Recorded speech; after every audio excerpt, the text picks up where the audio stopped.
इस्लामियात जा नंढड़ा सवाल जवाब से भी मुख़्तसिर ऐं आसान तरीक़े सां बिल्कुलु सवला असांजे नबी करीम सल्लल्लाहु अलैहि वसल्लम ते कहिड़ो किताब नाज़िल थियो? जवाब क़ुरान मजीद। सवाल क़ुरान मजीद में केतिरा सिपारा आहिनि? जवाब 30 सिपारा आहिनि। सवाल नंबर 3 क़ुरान मजीद में कुल केतिरियूं सूरतूं आहिनि? जवाब 114 सूरतूं आहिनि। सवाल नंबर 4 क़ुरान मजीद में कुल केतिरा रुकू आहिनि? जवाब 540 रुकू आहिनि। सवाल नंबर 5 क़ुरान मजीद केतिरनि सालनि में नाज़िल थियो? जवाब 23 सालनि में नाज़िल थियो। सवाल नंबर 6 अरबी ॿोलीअ जे अखरनि खे छा चइबो आहे?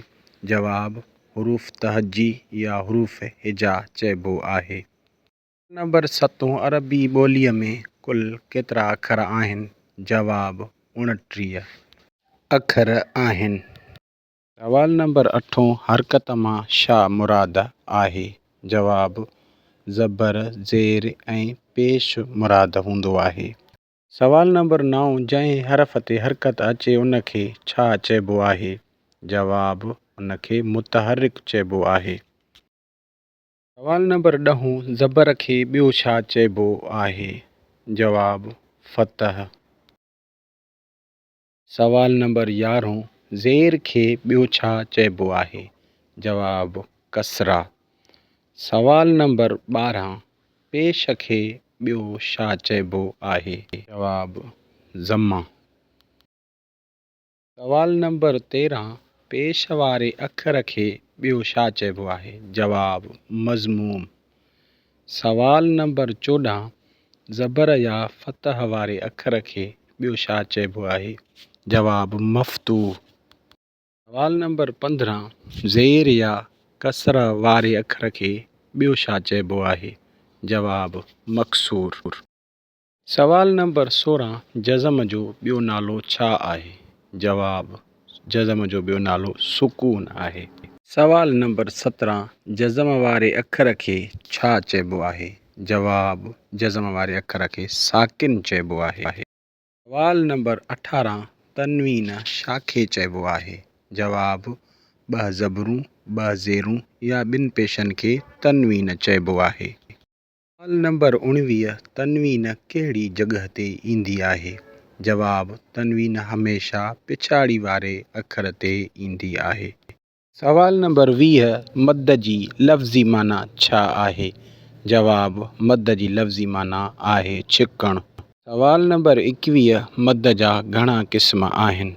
जवाब मद जा 2 क़िस्म आहिनि, नंढी मद ऐं वॾी मद। सवाल नंबर 22 हुरूफ़ मुक़त्तआत सां शुरू थींदड़ कुल सूरतूं घणियूं आहिनि? जवाब 14। सवाल नंबर 23 क़ुरान मजीद में कुल सजदा घणा आहिनि? जवाब 14 सजदा आहिनि।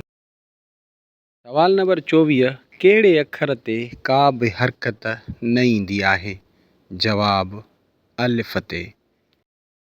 सवाल नंबर 25 सुबहान अल्लाह जी लफ़्ज़ी माना छा आहे? जवाब अल्लाह पाक आहे। सवाल नंबर 26 अल्हम्दुलिल्लाह जी लफ़्ज़ी माना छा आहे? जवाब सभु तारीफ़ूं अल्लाह लाइ आहिनि। सवाल नंबर 27 अस्तग़फ़िरुल्लाह जी लफ़्ज़ी माना छा आहे? जवाब मां अल्लाह खां माफ़ी वठां थो। सवाल नंबर 28 माशा अल्लाह जी लफ़्ज़ी माना छा आहे? जवाब जीअं अल्लाह घुरियो। सवाल नंबर 29 इंशा अल्लाह जी लफ़्ज़ी माना छा आहे? जवाब जेकॾहिं अल्लाह घुरियो। सवाल नंबर 30 इस्लाम जा बुनियादी अक़ीदा कहिड़ा आहिनि?